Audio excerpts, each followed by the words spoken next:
الرحمن الرحيم مالك يوم الدين إياك نعبد وإياك نستعين اهدنا الصراط المستقيم صراط الذين أنعمت عليهم غير المغضوب عليهم ولا الضالين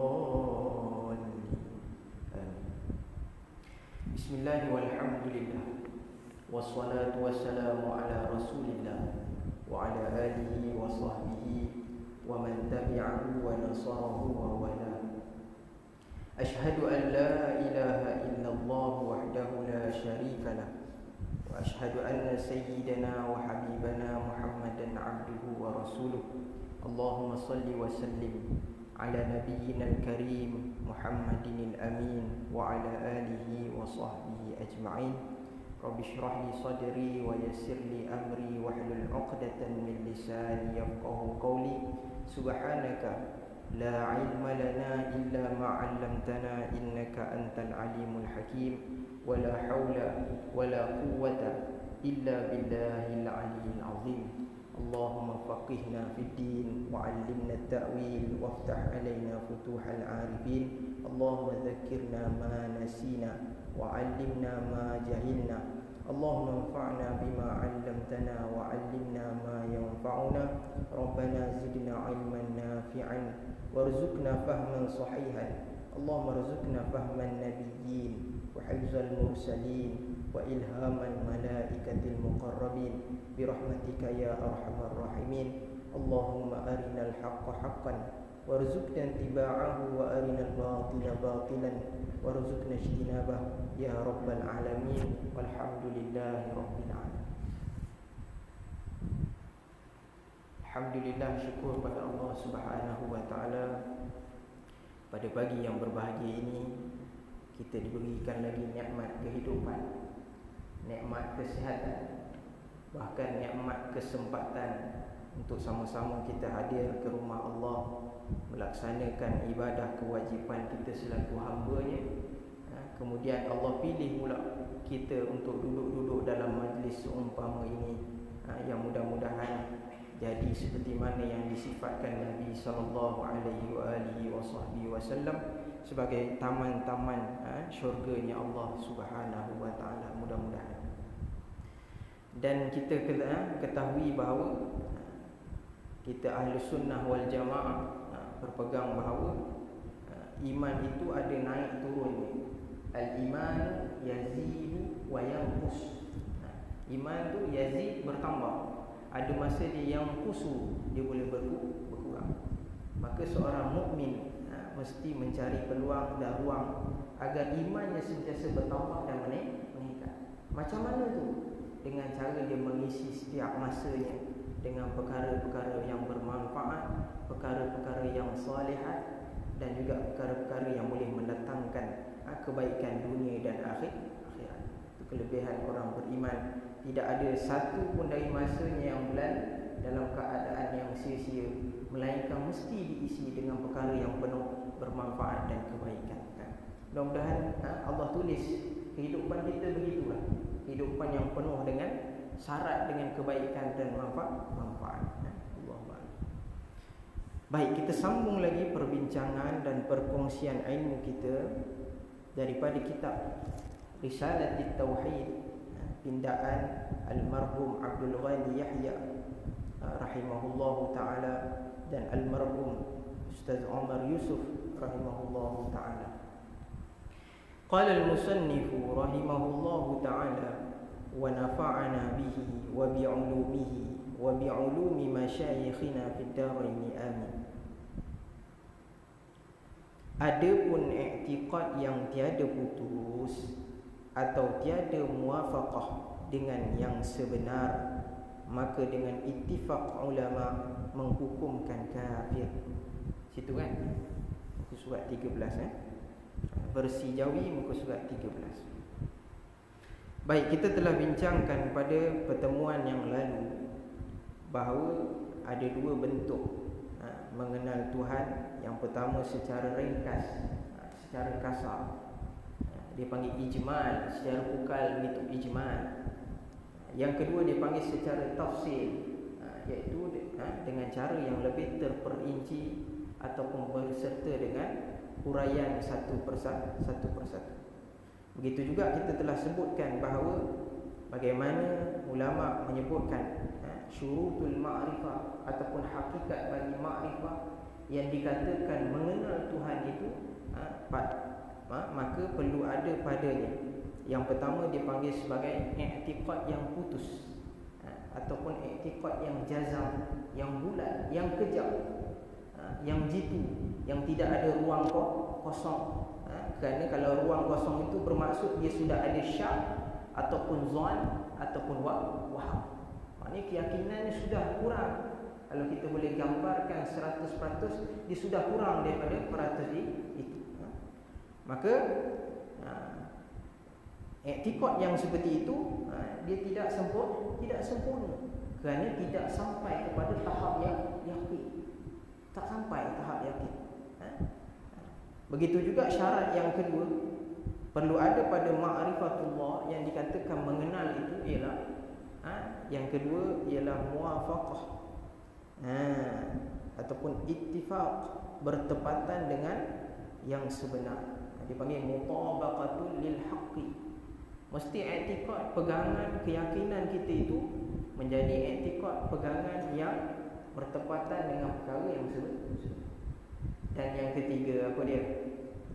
Yang ketiga, syurutul ma'rifah ataupun hakikat ma'rifah itu perlu ada. Yang ketiga dia panggil dalil an dalil. Mesti ada sandaran hujah. Jadi kita orang beriman begitu. Dibina agama ini atas keyakinan, berpaksikan kepada dalil, bukan ikut-ikutan, bukan ikut-ikutan. Seperti mana yang terjadi kepada agama-agama terdahulu ataupun agama-agama yang telah terseleweng, mereka hanya mengikut nenek moyang mereka. Jahiliyah yang menyembah berhala. Sebab apa boleh terjadi sembahan berhala? Kerana mereka hanya ikut.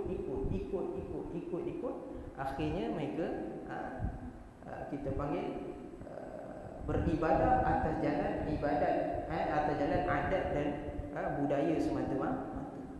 Sebab orang dulu sembah, kami sembah. Orang dulu buat begini, kami buat. Mereka tidak ada dalil dan pengetahuan yang benar tentang apa yang mereka lakukan. Baik, itu tiga. I'tiqad yang putus ataupun disebut jazam, tanpa ada zon, tanpa ada syak dan waham. Begitu juga yang kedua, mesti bertepatan dengan perkara yang sebenar. Dalam konteks akidah kita ini, kita berpegang dengan prinsip Ahlus Sunnati wal Jamaah. Ini jangan tersilap. Ni tiba-tiba Syiah pun boleh lah, lebih kurang je. Mesti yang sebenar. Sebab kalau kita tengok contoh dia letak ni, seperti i'tiqad orang Nasrani dan Yahudi. Mereka ada i'tiqad juga sebab mereka berpegang. I'tiqad maksudnya pegangan hidup. Diambil dari kata aqdun. Kita sebut dah. Aqdun maksudnya ikatan, simpulan. Aqdun nikah, ikatan pernikahan. Yang perlu diikat pernikahan itu dengan dia panggil ijab wal qabul. Ada ijab, ada qabul, terikatlah pernikahan tersebut. Lalu ikatan itu tidak terhurai, tidak terungkai, tidak terbuka, melainkan mesti dilafaz juga. Itu dipanggil lafaz talaq, sama ada kinayatan ataupun kita panggil sarihatan, secara jelas atau kinayah, tapi perlu ada kita panggil lafaz itu. Lalu apa kita panggil daripada perkataan aqdun, ikatan itu ulama mengambil kata daripada asalnya aqada yaqidu itu menjadi aqidatan, pegangan yang merupakan keyakinan. Lalu pegangan itu disimpul kuat, simpul mati sepanjang hidupnya, yang menjadi kepercayaan yang berakar di dalam lubuk hati. Itu dipanggil i'tiqad. Percaya sungguh-sungguh, i'tiqad. Walau digoncang imannya, itu kepercayaan. Seperti mana yang ditunjukkan oleh salafun salih, khususnya para sahabat yang terdahulu. Bila iman itu berakar sungguh dalam lubuk hatinya, lalu digoncang imannya, diuji sekalipun, tetap dengan pendirian, tetap dengan iman, tak berganjal. Itu dia Sayyidina Bilal sebagai contoh. Keluarga yang syahid itu, Sumayyah sebagai contoh, keluarga Sumayyah dan Yasir, walaupun diancam depan-depannya untuk dibunuh, kalau tidak mereka kembali kepada penyembahan berhala, tetapi mereka tidak berganjal dengan pegangan iman, walaupun dibunuh tetap saja menyebutkan bahawa la ilaha illallah Muhammadur Rasulullah. Itu perkataan yang telah berakar umbi dalam jiwa dan hati mereka. Ini dipanggil i'tiqad. Kita ni orang tak belum dapat cubaan yang macam tu ni. Tak ada. Tak ada. Ke ada orang kampung kita dah ada kena ancam bunuh kalau beriman? Tak ada. Alhamdulillah. Paling tinggi pun hayya 'ala solah, hayya 'alal falah. Itu ujian kita. Hayya 'ala solah, hayya 'alal falah. Ya ke tak apalah. Dia pun tak datang, pakai tak datang.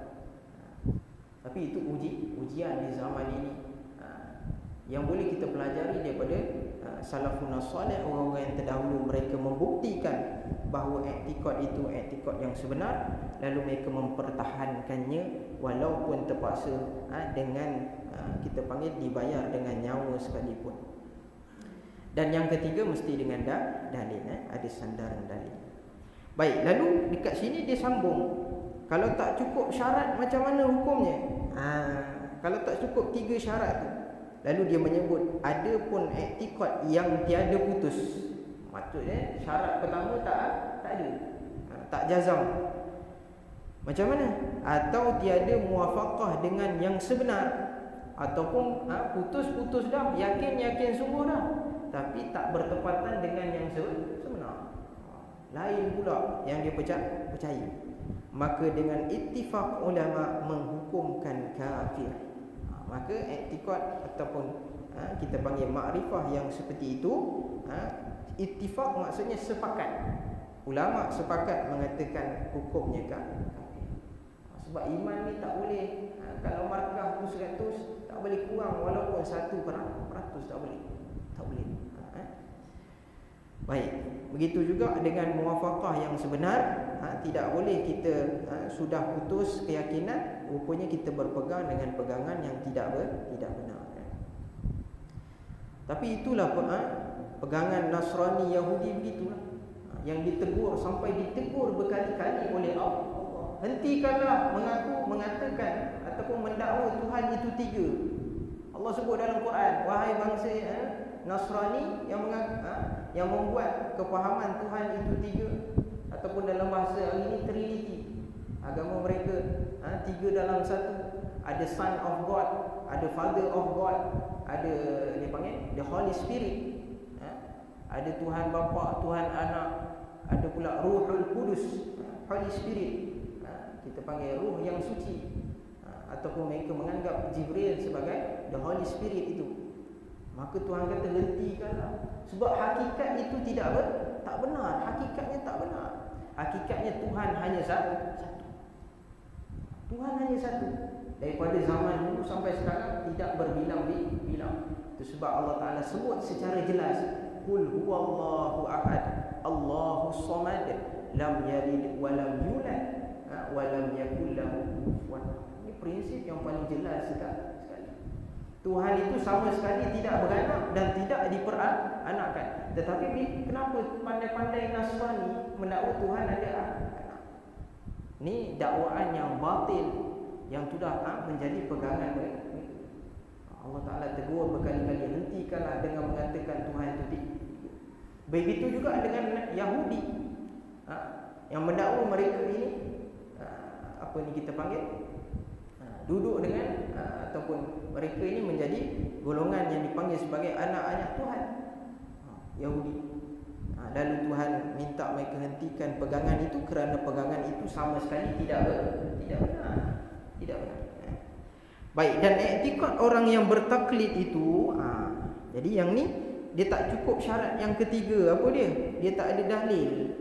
Dia panggil taklid, ikut-ikutan. Maka i'tiqad orang yang bertaklid, hanya ikut tanpa dalil, itu bersalah-salahan ulama padanya, iaitu ada khilaf ulama hukum, buat kalau hukum yang ada khilaf. Maka mengikut kaul yang muktamad, mengikut kaul yang paling kuat yang disandarkan, orang yang bertaklid itu tidak dihukumkan kafir. Ini pendapat yang kuat sekali, tidak kafir jika taklidnya itu putus, tetapi dihukumkan dia mukmin yang menderhaka. Tak habis lagi, jika kuasa ia mengadakan dan mendirikan dalil dengan belajar. Jadi kaul yang muktamad mengatakan bahawa orang yang bertaklid tapi pegangannya benar, yakinnya penuh, cuma dia tak ada dalil saja, dia tak tahu dalil, maka kaul muktamad kata tak kafir, imannya diterima. Cuma dia dihukumkan mukmin, orang beriman, tapi menderhaka. Maksudnya apa?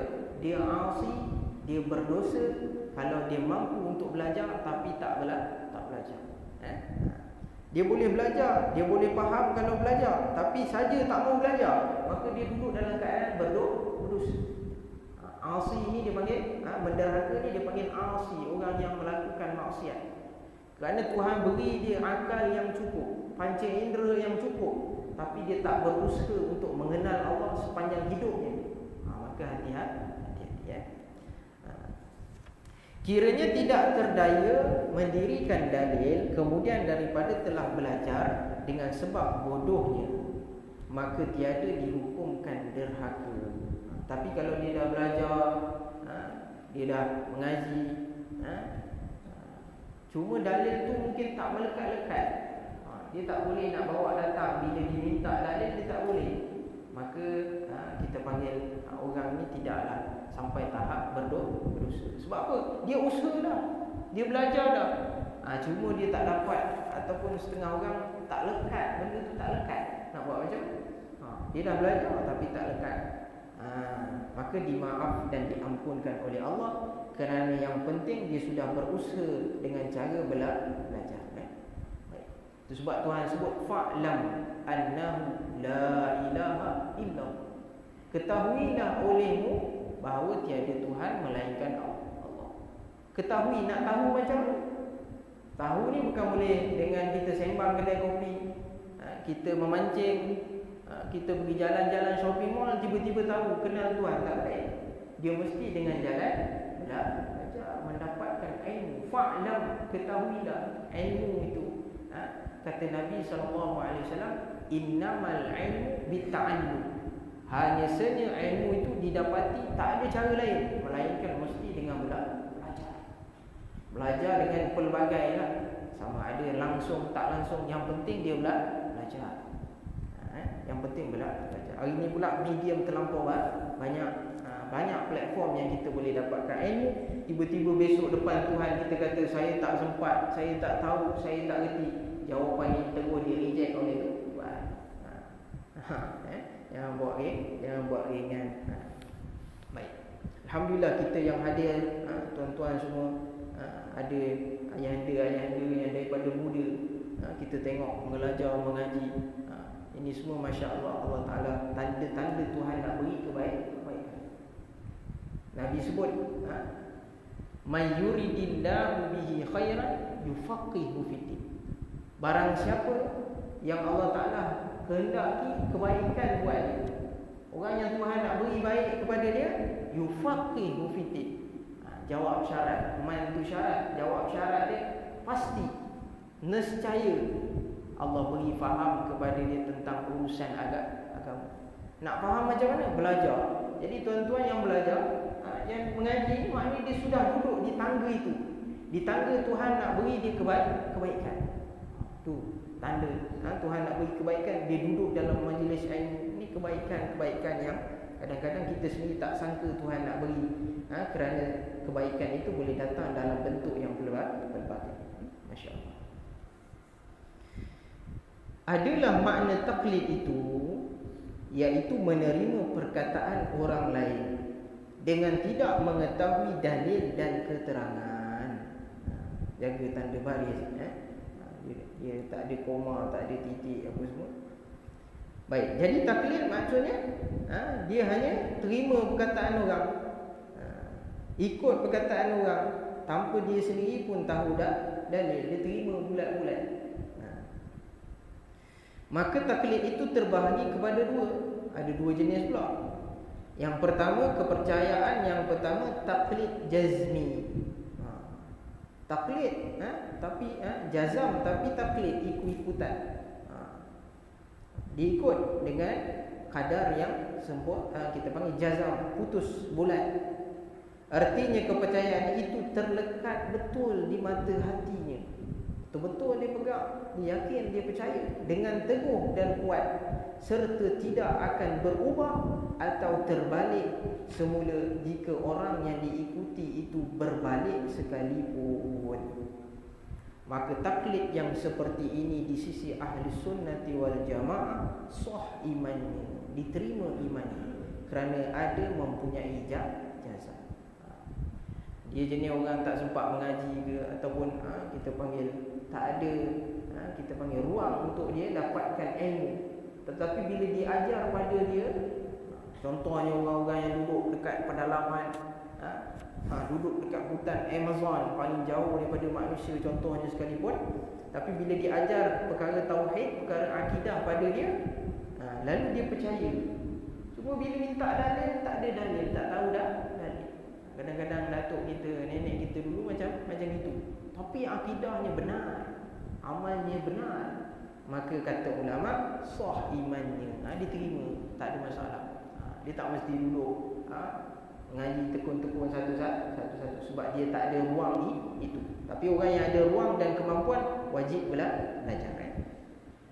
Yang kedua, kepercayaan yang kedua, taklid ghairu jazmi, yang tiada jazam. Dia ikut-ikut tapi tak penuh.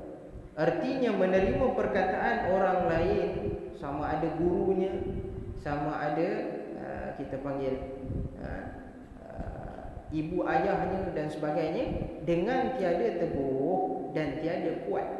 Sekiranya orang yang diikuti seperti guru-gurunya, ibu bapanya atau lainnya berbalik iktikadnya, maka ia pun mengikut berbalik juga. Yang ni yang ikut bodoh ni, dia panggil mengkhinzir buta ni, ikut aja. Walaupun sampai orang tu tersilap, dia berpegang dengan perkara yang silap. Ni yang tak boleh.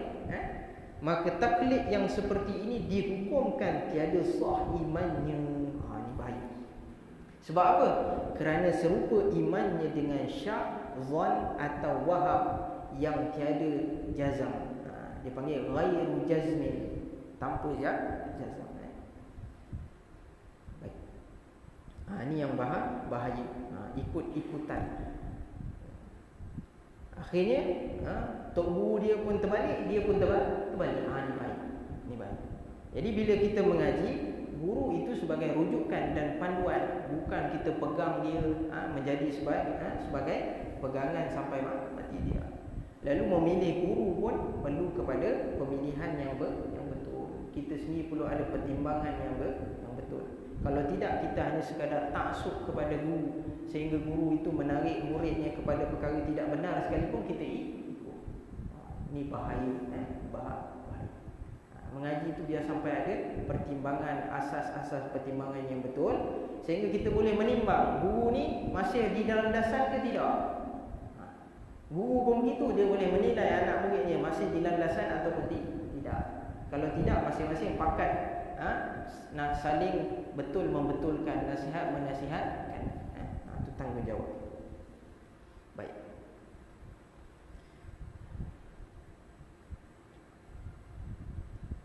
Ini kadang-kadang dia pula petikan.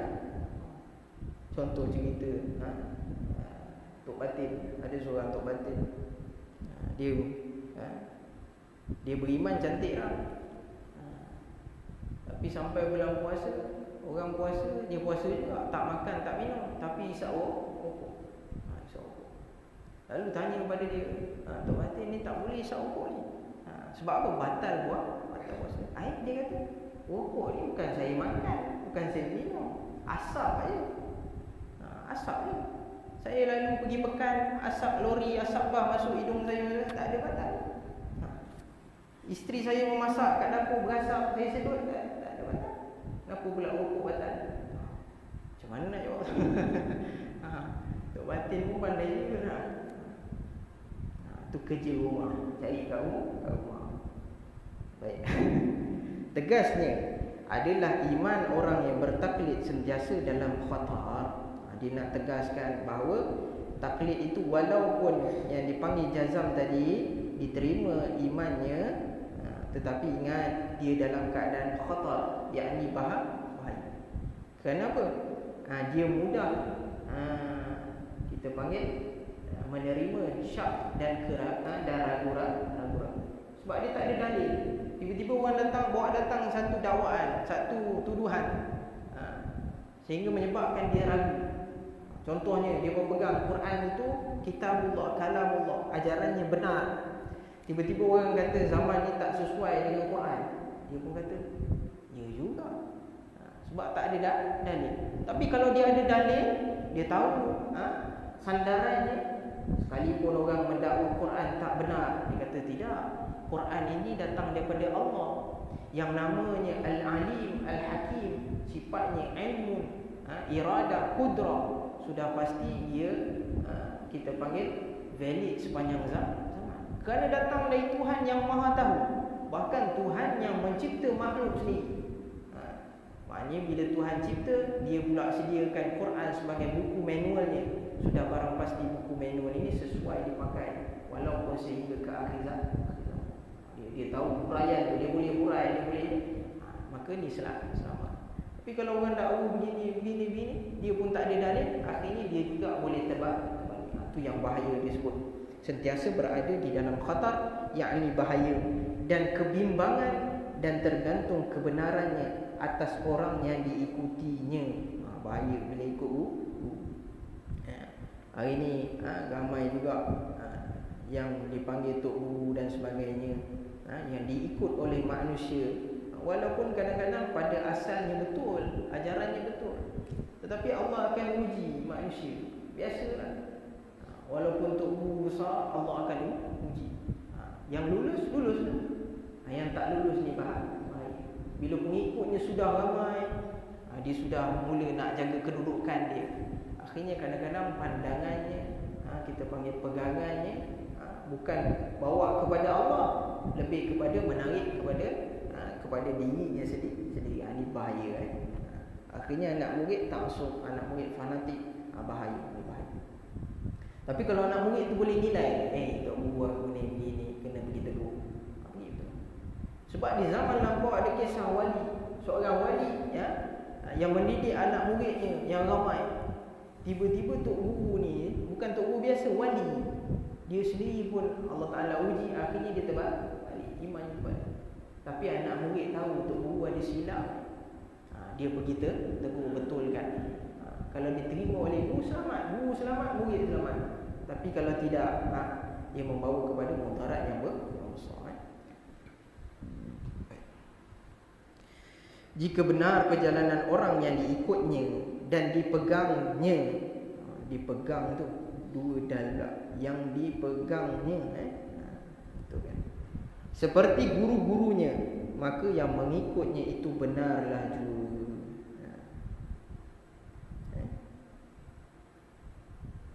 Tetapi jika ada sebaliknya, binasalah ia bersama-sama dengan orang yang diikutnya. Baik.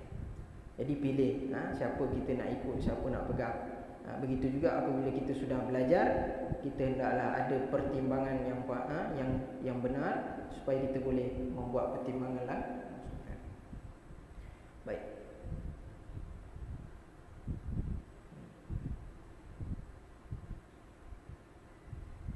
Saya ada macam ada benda nak sebut tapi tertinggal. Kat mana saya nak sebut? Tertinggal. InsyaAllah. Allahumma salli ala sayyidina. Baik, kita tengok. Dari itu hendaklah seseorang bersungguh-sungguh menuntut ilmu aqaidil iman. Simpulan-simpulan iman. Nanti dia akan terangkan simpulan iman ini ialah rangkuman daripada sifat-sifat ketuhanan rangkuman daripada sifat-sifat kenabian. Jadi setengah kitab dia sebut terus aqaidul iman tu ada 50. Apa dia? 20 sifat wajib, 20 sifat mustahil, 1 sifat harus, sudah menjadi 41. Kemudian dicampur dengan 4 sifat wajib bagi nabi dan rasul, 4 sifat wajib, sifat harus, sifat mustahil bagi daripada nabi dan rasul. Kemudian 1 yang harus sudah jadi 9, maka dicampur dengan 41 dipanggil 50. 50 ni simpulan yang mesti kita pegang sungguh-sungguh. Yang sahih, yang benar. Dalam konteks akidah dan keimanan, yang sahih ini kita kira Ahlus Sunnah wal Jamaah. Baik. Supaya terlepas ia daripada syak dan waham. Bila kita belajar makin lama, kalau datang sekalipun keraguan, kita boleh tepis, kita boleh elakkan. Macam dulu teringat lagi masa kecil-kecil. Bila sebut Tuhan, sebut Allah ni dalam benak kita gambarkan apa? Kadang-kadang gambarkan macam ada lembaga besar. Kadang-kadang bila sebut Allah Maha Besar, kita tergambar begitu. Kadang-kadang kita tergambar macam ada raja yang duduk di singgahsana. Ini dalam benak kita. Jadi bila kita belajar mukhalafatuhu ta'ala lil hawadis, ataupun dalilnya laisa kamitsli syai' wa huwa as-sami'ul basir. Tuhan ni sama sekali tak sama dengan mana-mana makhluk. Jadi yang tergambar dalam benak semua makhluk. Maka mustahil Allah bersifat ataupun berbentuk seperti itu. Lalu kita fikir sikit. Ada orang dia layan apa yang datang di benak fikiran. Zon dan syak itu dilayan. Akhirnya dia buat simpulan sendiri, kefahaman sendiri. Ini baik. Itu sebab kita kena sandarkan iman itu dengan ilmu di dalam iman. Tidak pakai ikut-ikut sahaja. Istimewa. Istimewa ni diambil daripada bahasa Arab, khususnya ataupun terutamanya zaman sekarang. Masa yang telah zahir, zaman kita ini lebih khusus lagi kita belajar dan mengaji. Sebab apa? Sebab yang telah zahir di zaman ini beberapa banyak ahli bid'ah, orang yang mereka dan menyeleweng ajaran yang benar daripada Nabi SAW. Kadang-kadang asalnya betul, tapi dah kemudian dah lama-lama dia tambah sendiri yang menjadikan ajaran itu tidak benar. Kalau kami mengaji di Mesir, tuan-tuan kalau tahu, di Mesir itu perkumpulan sufi ini, ataupun kita panggil sebagai tarekah, yang didakwa sebagai tarekah ni banyak. Bukan sikit-sikit, beratus. Cuma ulama kita nasihat, nak ikut tarekah, pilih yang betul. Ada tok guru pun asasnya sudah silap. Apatah lagi kita nak ikut pula dengan bai'ah dan sebagainya, maka bimbang kita ikut yang sah. Itu kalau cerita bab tarekat dan sebagainya. Tapi kita akidah ahli sunnah wal jamaah, kalau benar kita ikut itu, Allah akan pelihara. Maka taklid itu mudarat, kerana ialah jalan yang membawa kepada sesat yang amat hina, yang tiada layak sesekali dengan hal seorang manusia. Jadi taklid ini kena hati-hati.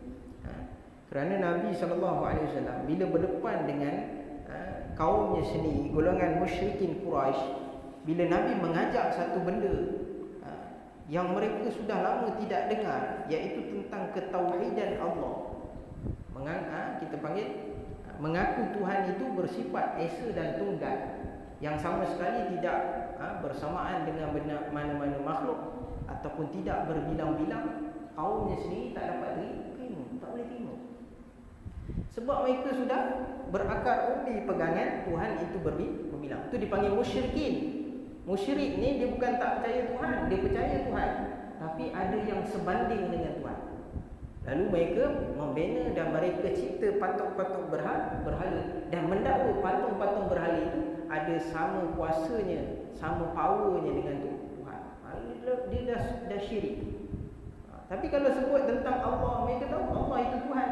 Patung kami pun tu Tuhan. Itu syirik. Dia bukan semata-mata tolak tak ada Tuhan. Itu memang confirm dah kufur. Tapi golongan musyrikin di zaman jahiliyah itu, mereka percaya adanya Tuhan, tetapi selain daripada Tuhan yang namanya Allah, ada Tuhan-Tuhan lain yang mereka angkat sebagai Tuhan. Di sana mereka mengaku ada Lata, Uzza, Mana, Suwa, dan nama-nama berhala yang lain. Mereka sudah angkat itu sebagai Tuhan. Jadi asalnya sebab apa? Asalnya masing-masing beriman dengan ajaran para nabi, para rasul. Seumpama millah Ibrahim, ajaran Nabi Ibrahim. Tetapi akhirnya sekian lama tidak ada nabi yang diutuskan. Akhirnya mereka terseleweng daripada perkara yang sebenarnya. Mudah-mudahan Allah lindungi kita, pelihara kita dan keluarga kita dengan kita panggil anasir-anasir kefahaman yang silap dan salah. Hari ini kita bukan hanya berdepan dengan cabaran daripada agama yang kita panggil yang batin, tetapi juga kita berdepan dengan pemikiran dan juga kita panggil kumpulan-kumpulan yang berasaskan kepada fahaman-fahaman yang menyeleweng. Ini pun agak bahaya, kerana ramai di zaman kita ini bila sebut Islam, dia Islam, tapi bila melihat kepada kefahamannya, pemikirannya, itu yang disebut Nabi kadang-kadang akhir zamannya nanti orang hanya tinggal Islam pada nama. Tapi bila dia bercakap, kadang-kadang jauh daripada tuntutan Islam yang benar. Mudah-mudahan Allah pelihara kita dan keluarga kita, juga sanak saudara orang terdekat dengan kita, daripada kita panggil tersilap dalam pegangan hidup dan juga akidah. Bismillahirrahmanirrahim. Alhamdulillahirabbil alamin. Wassalatu wassalamu ala asyrafil anbiya'i wal mursalin wa ala alihi wa sahbihi ajma'in. Allahumma anfa'na bima 'allamtana wa 'allimna ma yanfa'una. Ya Allah, kurniakanlah kami ilmu yang benar, kefahaman yang benar, amal yang benar, sehingga kami benar-benar menjadi hamba-Mu yang benar di sisi-Mu, ya Allah. Rabbana atina fid dunya hasanah wa fil akhirati hasanah wa qina azabannar. Subhanakallahumma wa bihamdika asyhadu an la ilaha illa anta nastaghfiruka wa natubu ilaik. Wa sallallahu ala sayyidina Muhammadin wa ala alihi wa sahbihi wa baraka wa sallam. Walhamdulillahi rabbil alamin. Assalamualaikum warahmatullahi taala wabarakatuh.